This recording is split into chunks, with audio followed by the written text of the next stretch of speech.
Operation সিন্দুর। ৭ই মে Bharat operation সিন্দুর start করলো। পাকিস্তানের মাটিতে খুঁজে খুঁজে জঙ্গিদের ৯টি ঠিকানা পুরোপুরিভাবে ধ্বংস করে দেয়। যখন আমরা গভীর নিদ্রায় ঘুমাচ্ছিলাম ঠিক তখনই আমাদের সোলজাররা রাত ১টা ৪০ থেকে রাত ২টো পর্যন্ত বেছে বেছে জঙ্গিদের হেডকোয়ার্টারগুলো পুরোপুরিভাবে ধ্বংস করে দেয়। কেন এই অপারেশনের নাম সিঁদুর? ৭ই মে গভীর রাতে পাক জঙ্গির ঘাঁটি ধ্বংস করার পর থেকে এই নিয়ে দ্বন্দ্ব অনেকের মনে। এই অপারেশনের নামকরণের কারণ জানতে হলে পিছিয়ে যেতে হবে ২২শে এপ্রিলের নারকীয় সেই ঘটনার রাতে। ওই নরকীয় ঘটনার শিকার একাধিক পর্যটকের স্ত্রীরা সংবাদ মাধ্যমের কাছে বলেন তারাও স্বামীর মৃত্যুশয্যায় সঙ্গী হতে চেয়েছিলেন, কিন্তু জঙ্গিরা তাদের মারতে চায়নি, বরং তাদের উদ্দেশ্যে বলা হয় মোদিকে গিয়ে বল। চোখের সামনে নিজের স্বামীদের মরতে দেখেছিল তারা। তাদের মর্মান্তিক শোকের বদলা হিসেবেই ভারতের মধ্যরাতে অপারেশনের নাম রাখা হয় অপারেশন সিঁদুর। স্বামীদের মেরে স্ত্রীদের বাঁচিয়ে রেখে তাদের চরম দুঃখ ও নৃশংসের অভিজ্ঞতার শিকার হতে বাধ্য করা হয়। ভারতীয় সেনা ঠিক এই কথা জানিয়েছেন তাদের এক্স হ্যান্ডেলে। বুধবার মধ্যরাতে অপারেশন সিঁদুর শেষ হওয়ার পর সেখান থেকে ভারতীয় সেনা এক্স প্রোফাইলে লেখা হয় ২২শে এপ্রিলের ঘটনা সুবিচার হলো এবার, জয় হিন্দ। তার সঙ্গে একটি ছবি পোস্ট করে ভারতীয় সেনা, সেখানে লেখা ছিল অপারেশন সিঁদুর। অপারেশন সিঁদুরের বানান অপারেশন সিঁদুর। এই সিঁদুরের প্রথম ওটি ছিল আদতে সিঁদুরের কৌটো। হিন্দু ধর্মে স্ত্রীরা বিবাহের পর স্বামীর মঙ্গল কামনা ও বিবাহ চিহ্নস্বরূপ এই সিঁদুর পরে থাকেন, তাই তার বদলার আক্রমণের নাম থাকলো সিঁদুরের নামে।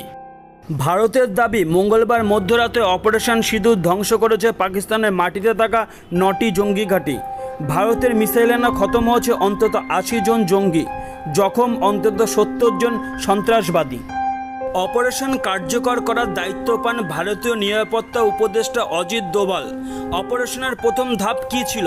সূত্রের খবর, পাহেলগাম হামলার পরে পাকিস্তানের অভ্যন্তরীণ কার্যকলাপ সম্পর্কে বিস্তারিত তথ্য জোগাড় করা হয় গোয়েন্দাদের মাধ্যমে। পরের ধাপে ছিল সম্ভাব্য কোন কোন জঙ্গি ঘাঁটিতে হামলা চালানো হবে তা বেছে নেওয়া।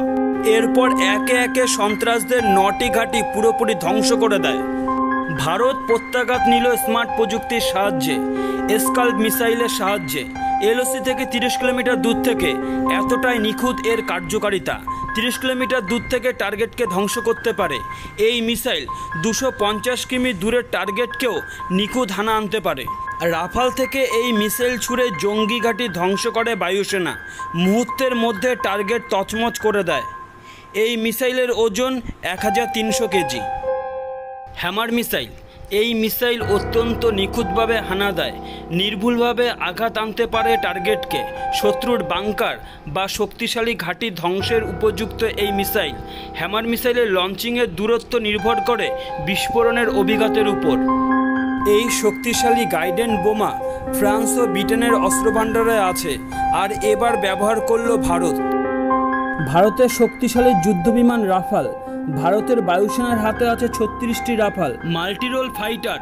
শত্রুদের রেডার ফাঁকি দিয়ে তাদের আকাশপথে প্রবেশ করতে পারে। ঝুলিতে আছে Meteor air to air missile, SCALP missile to ground missile, পারমাণবিক অস্ত্র বহনের জন্য সক্ষম। আজ তাহলে এই পর্যন্ত বন্ধুরা।